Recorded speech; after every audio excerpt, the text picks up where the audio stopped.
Beh, io con Renzi ho avuto modo di parlare copiosamente dei problemi del Veneto. Abbiamo parlato di occupazione, di aziende che se ne vanno, di delocalizzazione, di perdite di posti di lavoro. Abbiamo parlato di disoccupazione giovanile. Ho parlato anche della grande tragedia di molti contenziosi collettivi, in primis quello che stiamo seguendo, che sta diventando un totem, che è quello di Electrolux.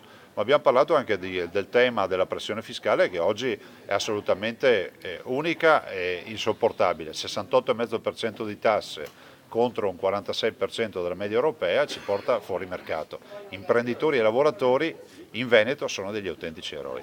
E sull'alluvione invece?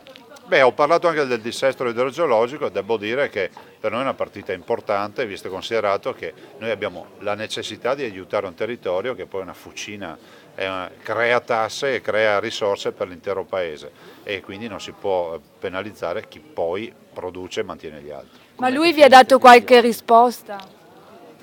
Lui vi Ma ha le dato qualche risposta? risposte, mi ha chiesto di avere dati, un dossier e cose che faremo avere, ma comunque non abbasseremo la guardia e continueremo a premere. Sì, un commento sull'intervento.